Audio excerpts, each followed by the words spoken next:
Hey Roe Magazine, my name is Amy Kaleski and today I'm going to be showing you my everyday makeup routine while we talk all things influencing. Firstly, for skin prep, I am obsessed with the Dr. Babel Cure Cream at the moment. I have almost finished the jar. I need to buy a new one, but it's just been making my skin so glowy. The first question I'm going to answer is, how did I get into monetizing my platform? And honestly, I have to give all credit to my talent agency. They were the ones who found me on Instagram in the first place and ended up transforming my entire career. I'm using their MCO Beauty Miracle Flawless Skin Foundation. They were the ones who first showed me how I can make money off of Instagram, and that was about 5 years ago, and I'm still signed with them to this day. I know this color match doesn't look right, by the way, but just trust the process.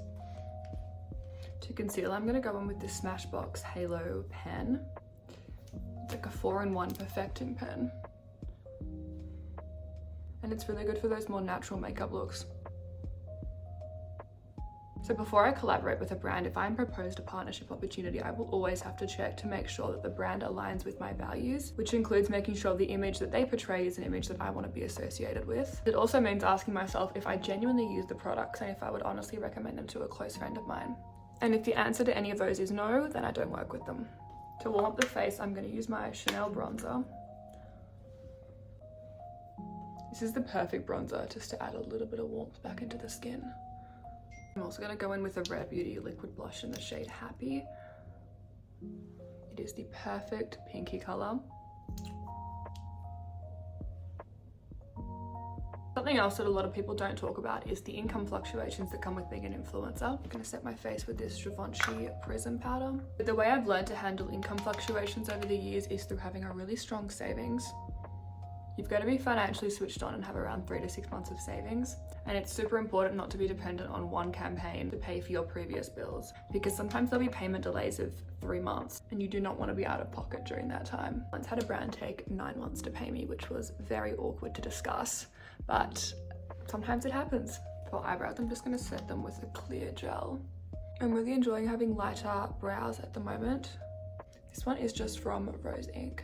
For nose contour, I'm going to use this really ancient NARS palette. I'm just obsessed with the contour shade in this palette.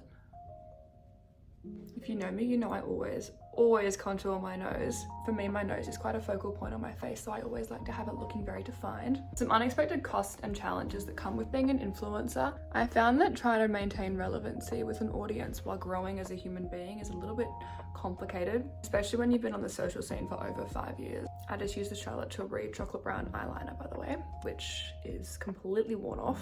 People grow, audiences change, and sometimes it's just hard to maintain a certain image when unexpected things are happening in your life. I'm just gonna highlight my inner corners with this Dior Backstage palette.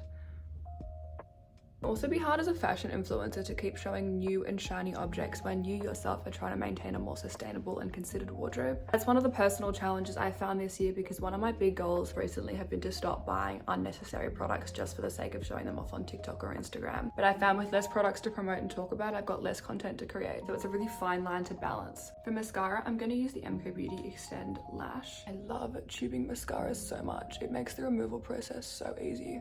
Lastly, of course, what advice would I give to anyone trying to become an influencer? I would say the biggest tip is to find something that sets you apart from others, create really unique content, create something really unique that other creators don't have that gives your style a really signature aesthetic. The influencer market is full of a lot of creative and really talented individuals, so you want to make sure you stand out. I'm just going to line my lips with this Sweet Beauty liner in the shade Cindy.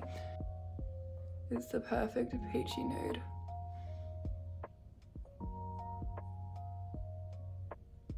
And the biggest tip I can give, which I'm sure everyone's already heard before, but it's to be authentic. There is no point trying to create an image that you yourself do not subscribe to that's inauthentic, because people can see right through it. To finish the look, I'm just going to go in with the Summer Fridays Lip Butter Balm.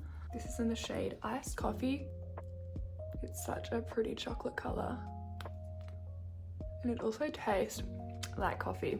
Oh, and I can't forget the fragrance of the day. This is such an important step, but I'm currently loving this Jo Malone Wood Sage and Sea Salt perfume. I need to get a top up, but it's just such a beautiful summery scent. This is my everyday makeup routine with Roe Magazine. Thank you so much for watching, and I hope you learned something valuable. Till then, I will see you guys next time.